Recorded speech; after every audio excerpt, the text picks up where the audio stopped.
Bismillahirrahmanirrahim. Assalamualaikum warahmatullahi wabarakatuh. Selamat siang semuanya. Apa kabar? Semoga dalam keadaan sehat walafiat.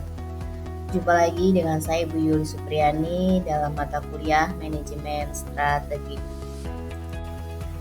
Pada pertemuan kita kali ini, capaian akhir yang direncanakan yaitu mahasiswa mampu menganalisis lingkungan eksternal. Untuk indikatornya yaitu mampu menganalisis lingkungan eksternal. Baik adik-adik semuanya, sesuai dengan capaian akhir yang direncanakan tadi, maka hari ini kita akan membahas terkait analisis lingkungan eksternal. Bahasan yang pertama yaitu terkait dengan konsep dan tujuan analisis lingkungan eksternal. Lingkungan eksternal ini yaitu seluruh faktor di luar organisasi yang mempengaruhi pencapaian tujuan. Di sini ada sumber, peluang, dan juga ancaman. Faktor-faktor ini bisa berupa kondisi sosial, ekonomi, politik, teknologi, hukum, dan lingkungan alam yang ada di luar kontrol organisasi. Jadi lingkungan eksternal ini berfungsi sebagai sumber peluang dan ancaman bagi organisasi. Oleh karena itu, sangat penting untuk menganalisis faktor-faktor ini agar organisasi dapat memahami dan merespons perubahan yang terjadi dengan efektif. Yang selanjutnya yaitu terkait dengan tujuan analisis. Tujuan analisis yang pertama mengenali perubahan di luar organisasi. Ini ada politik, ekonomi, sosial, dan teknologi ya. Tujuan utama dari analisis lingkungan eksternal adalah untuk mengenali perubahan-perubahan yang terjadi di luar organisasi yang dapat mempengaruhi operasional dan pencapaian tujuan. Perubahan ini dapat meliputi faktor-faktor politik, misalnya kebijakan pemerintah. Kalau ekonomi, seperti inflasi atau perubahan pasar. Untuk sosial, ini terkait dengan tren konsumen atau juga dengan perubahan demografis. Teknologi yaitu penemuan atau perkembangan teknologi baru. Dengan mengenali perubahan ini ya, organisasi dapat lebih siap untuk beradaptasi dan menyesuaikan strategi mereka. Selanjutnya, mengidentifikasi peluang yang dapat dimanfaatkan dan ancaman yang harus diantisipasi. Mengidentifikasi peluang dan ancaman analisis lingkungan eksternal ini membantu organisasi untuk mengidentifikasi peluang yang dapat dimanfaatkan dan ancaman yang perlu diantisipasi. Peluang ini dapat berupa pasar baru, perubahan regulasi yang menguntungkan, atau juga inovasi teknologi yang membuka jalan baru bagi produk atau layanan organisasi. Di sisi lain, ancaman dapat berupa persaingan yang semakin ketat, krisis ekonomi, atau perubahan hukum yang membatasi operasional. Selanjutnya, untuk tujuan analisis yang ketiga, menyediakan dasar informasi untuk perumusan strategi jangka panjang. Dengan informasi yang diperoleh dari analisis lingkungan eksternal, organisasi ini dapat merumuskan strategi jangka panjang yang lebih tepat. Informasi ini memberikan wawasan tentang apa yang harus dilakukan untuk memanfaatkan peluang dan juga mengurangi dampak ancaman. Selain itu, organisasi dapat membuat perencanaan yang lebih proaktif dan meminimalkan ketidakpastian dengan beradaptasi lebih cepat terhadap perubahan eksternal. Kerangka PESTEL faktor makro. PESTEL ini political, economic, social, technological, dan juga environmental dan juga legal ya. Yang pertama terkait dengan politik ya. Faktor politik merujuk pada pengaruh kebijakan pemerintah, regulasi sektor, serta standar yang ditetapkan dalam berbagai bidang seperti pendidikan, kesehatan, dan keagamaan. Kebijakan ini bisa berupa perubahan peraturan, subsidi, tarif pajak, atau kebijakan luar negeri yang mempengaruhi organisasi. Misalnya, perubahan kebijakan pendidikan atau regulasi dalam sektor agama bisa mempengaruhi cara suatu organisasi beroperasi atau mendistribusikan layanan. PESTEL yang kedua yaitu ekonomi. Faktor ekonomi mencakup kondisi ekonomi yang ada di negara atau wilayah tempat organisasi beroperasi. ini termasuk tingkat inflasi ya, tingkat pengangguran, daya beli masyarakat, serta akses terhadap pendanaan dan biaya operasional.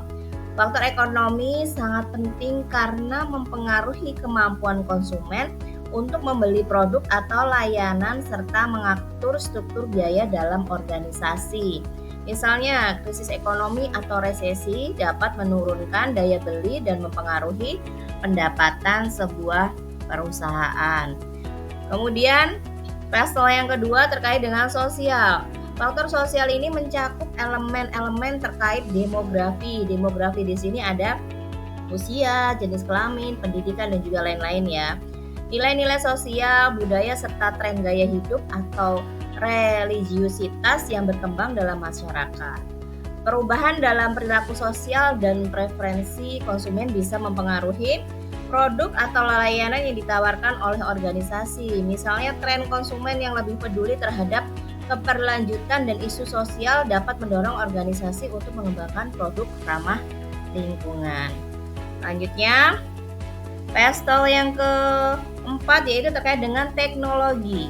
Faktor teknologi ini berkaitan dengan perkembangan dalam digitalisasi, learning, media sosial, serta inovasi teknologi yang dapat mempengaruhi cara organisasi beroperasi atau berinteraksi dengan konsumen. Perkembangan teknologi ini seringkali menciptakan peluang baru bagi organisasi untuk berinovasi dan menawarkan layanan yang lebih efisien. Misalnya, penggunaan media sosial dan platform digital memungkinkan organisasi untuk menjangkau ya audiens lebih luas dan meningkatkan interaksi dengan pelanggan. Selanjutnya terkait dengan lingkungan atau pasal yang kelima ya, itu berkaitan dengan kondisi fisik dan isu-isu terkait lingkungan hidup seperti perubahan iklim, polusi, dan juga bencana alam. Faktor lingkungan ini semakin penting karena kesadaran akan keberlanjutan dan perlindungan alam semakin tinggi. Organisasi perlu memperhatikan dampak kegiatan operasionalnya terhadap lingkungan dan mungkin akan dipengaruhi oleh kebijakan atau regulasi terkait lingkungan yang ada di suatu negara atau wilayah. Misalnya perusahaan yang bergerak di sektor energi ya harus mematuhi regulasi terkait dengan misalnya emisi karbon. Ya. Selanjutnya legal ya atau hukum. Hukum ini yaitu mencakup peraturan terkait dengan izin. Kemudian kalau akreditasi ya, kalau pendidikan akreditasi, ketenaga kerjaan dan aturan khusus lainnya yang mengatur operasi suatu organisasi. Hukum memastikan bahwa organisasi beroperasi dalam kerangka hukum yang sah dan mematuhi peraturan yang berlaku, seperti aturan pajak, kemudian hak pekerja, atau peraturan izin usaha. Misalnya organisasi yang ingin memulai operasi di negara baru perlu mematuhi persyaratan hukum dan mendapatkan izin yang diperlukan. Selanjutnya bahasan kita yaitu lingkungan industri dan Porter's Five Force ya. Lingkungan industri ini yaitu pihak-pihak yang berinteraksi langsung dengan organisasi. Model Porter's ini ya dapat digunakan untuk menganalisis persaingan dan tantangan yang dihadapi oleh lembaga pendidikan, misalnya ada sekolah, universitas, atau lembaga pelatihan. Model Five Force ini yang pertama yaitu ancaman pendatang baru. Dalam dunia pendidikan, ancaman pendatang baru bisa datang dalam bentuk lembaga pendidikan baru yang menawarkan program-program pendidikan serupa atau lebih baik ya. Ada sih beberapa faktor yang mempengaruhi ancaman ini, yaitu antara lain hambatan masuk ya. Contohnya jika ada persyaratan lisensi atau akreditasi yang ketat untuk mendirikan lembaga pendidikan, maka hambatan bagi pendatang baru akan lebih tinggi. Selanjutnya modal dan investasi. Jadi mendirikan lembaga pendidikan, khususnya perguruan tinggi atau lembaga pelatihan, ini membutuhkan modal yang besar untuk infrastruktur, tenaga pengajar, dan sumber daya lainnya. Selanjutnya, ancaman selanjutnya yaitu inovasi teknologi. Nah, dengan perkembangan teknologi, pendatang baru bisa dengan mudah menawarkan kursus atau program pendidikan berbasis online yang bisa menjangkau lebih banyak peserta tanpa perlu infrastruktur fisik yang besar. Ini terkait dengan ancaman pendatang baru. Kedua atau B, yaitu kekuatan tawar pemasok. Dalam konteks pendidikan, pemasok dapat merujuk pada berbagai pihak yang menyediakan sumber daya untuk lembaga pendidikan, seperti penyedia materi ajar, teknologi pendidikan, atau tenaga pengajar ya. Kekuatan tawar pemasok di sektor pendidikan ini dapat dipengaruhi oleh yang pertama, kualitas dan kelengkapan materi ajar. Nah, jika suatu lembaga pendidikan membutuhkan bahan ajar atau teknologi yang hanya disediakan oleh sedikit pemasok, pemasok tersebut akan memiliki kekuatan tawar yang tinggi. Selanjutnya, tenaga pengajar dan dosen. Jika ada sedikit profesional berkompeten yang dapat mengajar dalam bidang tertentu, maka dosen atau pengajar tersebut memiliki kekuatan tawar yang tinggi untuk menentukan gaji dan kondisi kerja mereka. Itu terkait dengan kekuatan tawar pemasok. Yang C yaitu kekuatan tawar pembeli atau pengguna jasa. Nah, pembeli atau pengguna jasa dalam pendidikan ini dapat berupa siswa, orang tua siswa, atau individu yang mencari pelatihan dan sertifikasi. Kekuatan tawar pembeli di sektor pendidikan ini dapat dipengaruhi oleh pilihan alternatif. Yang pertama, jika ada banyak lembaga pendidikan yang menawarkan program sesuai dengan biaya yang kompetitif dan kualitas yang baik, maka kekuatan tawar pembeli menjadi lebih tinggi. Selanjutnya, kesadaran akan nilai pendidikan. Nah, pembeli yang semakin sadar akan pentingnya kualitas pendidikan akan lebih selektif dalam memilih lembaga pendidikan yang memberi mereka kekuatan untuk menuntut kualitas lebih tinggi atau harga yang lebih rendah. Selanjutnya, kekuatan tawar yang ketiga yaitu terkait aksesibilitas dan biaya. Jika biaya pendidikan terlalu tinggi dan ada alternatif yang lebih murah atau lebih baik, pembeli dapat mempengaruhi harga atau bahkan beralih ke lembaga lain. Oke, selanjutnya model FEVOS yang keempat atau D yaitu ancaman produk atau jasa substitusi. Ancaman produk atau jasa substitusi di sekitar pendidikan ini merujuk pada alternatif-alternatif yang dapat menggantikan metode tradisional dalam memperoleh pendidikan atau pelatihan. Nah, ini beberapa contoh ancaman substitusi sektor pendidikan ini termasuk pembelajaran online dan e-learning yang pertama. Dengan perkembangan teknologi, banyak orang yang beralih ke kursus online atau platform pembelajaran daring ya, yang lebih terjangkau dan fleksibel. Yang kedua, terkait dengan pelatihan dan sertifikasi, program pelatihan atau sertifikasi khusus yang lebih pendek dan langsung mengarah ke keterampilan tertentu, misalnya yang saat ini coding ya, ini menjadi alternatif untuk gelar pendidikan tradisional. Selanjutnya, yang E, intensitas persaingan di antara lembaga sejenis. Nah, persaingan di antara lembaga pendidikan ini sangat dipengaruhi yang pertama jumlah lembaga pendidikan.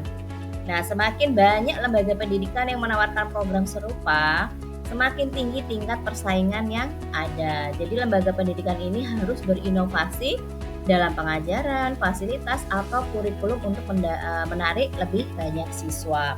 Yang kedua yaitu terkait dengan kualitas pendidikan. Jika ada banyak lembaga yang menawarkan pendidikan berkualitas tinggi, persaingan untuk merekrut siswa akan semakin ketat. Hal ini membuat lembaga pendidikan perlu menawarkan nilai tambah seperti fasilitas, tenaga pengajar berkualitas, atau jaringan alumni yang kuat. Selanjutnya, diferensiasi. Lembaga pendidikan yang menawarkan program pendidikan yang unik atau spesialisasi tertentu, misalnya pendidikan berbasis teknologi atau pendidikan karakter ya, akan memiliki daya saing lebih tinggi dibandingkan lembaga yang hanya menawarkan program umum. Itu yang kelima. Selanjutnya, fungsi Porter's Five Forces ya dalam pendidikan ini digunakan untuk menilai tingkat persaingan dalam sektor pendidikan dan menarik kesimpulan tentang daya tarik industri pendidikan. Dalam menganalisis kelima faktor ini, lembaga pendidikan dapat yang pertama menilai daya saing, yaitu mengidentifikasi kekuatan dan kelemahan dalam persaingan serta peluang untuk membedakan diri dari pesaing. Yang kedua, mengenali potensi ancaman dan peluang, yaitu menyusun strategi untuk menghadapi ancaman dari pendatang baru atau produk substitusi, serta memanfaatkan kekuatan tawar dari pembeli dan pemasok untuk meningkatkan efisiensi dan kualitas. Yang ketiga, mengambil keputusan strategis, yaitu membantu pengambilan keputusan dalam menentukan kebijakan, harga, ya, pengembangan kurikulum, perluasan pasar, dan perencanaan jangka panjang. Langkah-langkah analisis lingkungan eksternal. Yang pertama, identifikasi faktor eksternal. Gunakan pestel atau makro dan favors ya untuk menyusun daftar faktor. Pestel digunakan untuk menganalisis faktor-faktor makro yang dapat mempengaruhi lembaga pendidikan secara umum. Untuk politik ya, misalnya kebijakan kebebasan akademik, kurikulum nasional atau standar akreditasi. Kemudian yang kedua, ekonomi, yaitu kondisi ekonomi yang mempengaruhi anggaran pendidikan, kemudian daya beli orang tua siswa dan alokasi dana pendidikan. Yang ketiga, sosial, yaitu perubahan demografis, gaya hidup dan kesadaran masyarakat terhadap pentingnya pendidikan. Selanjutnya terkait dengan teknologi, itu seperti e-learning, kemudian platform pendidikan online atau penggunaan teknologi dalam kelas. Selanjutnya lingkungan. Lingkungan ini isu lingkungan yang mempengaruhi bagaimana lembaga pendidikan menjalankan kegiatan mereka seperti kebijakan berkelanjutan atau pengelolaan sampah. Selanjutnya terkait dengan hukum. Hukum ini peraturan-peraturan yang mengatur pendidikan termasuk hak-hak siswa, aturan tentang perlindungan data pribadi, dan peraturan akreditasi lembaga pendidikan. Selanjutnya terkait dengan favors ya. Model Porter's favors ini menganalisis persaingan dan kekuatan dalam industri pendidikan. Yang pertama tadi sudah kita bahas terkait dengan ancaman pendatang baru, kekuatan tawar pemasok, kekuatan tawar pembeli, ancaman produk, kemudian intensitas pesaing. Selanjutnya yaitu terkait dengan yang nomor 2, klasifikasi peluang dan juga ancaman. Untuk peluang ya dalam pendidikan ya, ini contohnya terkait dengan permintaan yang meningkat untuk pendidikan jarak jauh atau online ya, kebijakan pemerintah yang mendukung pendidikan inklusif atau kebutuhan akan pendidikan keterampilan yang relevan dengan pasar kerja, yaitu yang pertama mana faktor yang menguntungkan atau peluang. Yang kedua yaitu mana faktor yang merugikan atau berisiko atau juga ancaman. Nah, contoh ancamannya ini yaitu pembatasan anggaran pendidikan oleh pemerintah contohnya. Kemudian tren yang mengarah ke kursus online yang gratis yang mengurangi minat terhadap pendidikan formal atau masalah sosial yang mempengaruhi minat siswa untuk bersekolah. Itu yang nomor 2 ya, terkait dengan peluang dan ancaman. Yang ketiga yaitu penilaian kepentingan faktor. Nah, ini beri bobot penting atau tidak, kemudian ratingnya, respon organisasi, dan simpulkan faktor kunci. Untuk bobot ya, ini yang dimaksud dengan bobot yaitu memberikan bobot kepada setiap faktor eksternal sesuai dengan tingkat pengaruhnya terhadap lembaga pendidikan. Kemudian untuk rating itu menilai respon lembaga terhadap setiap faktor eksternal dengan rating dari 1 ya, dari 1 hingga 4 contohnya. Yang pertama respon buruk, atau yang keempat respon baik atau sangat baik lah ya. Selanjutnya berhubungan dengan skor ya. Skor itu menghitung skor untuk setiap faktor dengan mengalihkan bobot dan rating. Untuk yang keempat yaitu terkait dengan implikasi strategis. Nah, setelah menganalisis peluang dan ancaman serta menilai kepentingan faktor-faktor tersebut, langkah terakhir adalah merumuskan strategi yang tepat untuk merespon peluang dan ancaman tersebut. ya.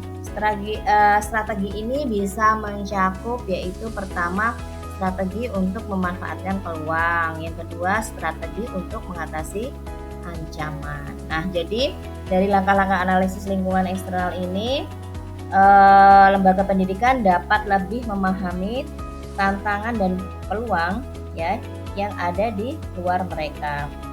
Dengan informasi ini, lembaga pendidikan dapat merumuskan strategi yang efektif untuk meningkatkan daya saing dan kualitas pendidikan yang ditawarkan. Baik adik-adik, dari materi ini dapat disimpulkan yang pertama, menganalisis lingkungan eksternal sangat penting untuk perencanaan dan implementasi strategi yang efektif. Yang kedua, teori-teori seperti Pestel dan Porter's Five Forces yaitu membantu dalam mengidentifikasi faktor-faktor eksternal yang mempengaruhi organisasi. Yang ketiga, kemampuan untuk menganalisis lingkungan eksternal memberikan wawasan strategi yang diperlukan untuk menghadapi tantangan dan memanfaatkan peluang di pasar. Demikianlah pembahasan kita mengenai manajemen strategi. Semoga video ini dapat bermanfaat dan menambah wawasan. Jangan lupa untuk terus belajar dan mengembangkan pengetahuan. Silahkan like, subscribe, dan tekan tombol notifikasi agar tidak ketinggalan video pembelajaran selanjutnya. Saya akhiri. Wassalamualaikum warahmatullahi wabarakatuh.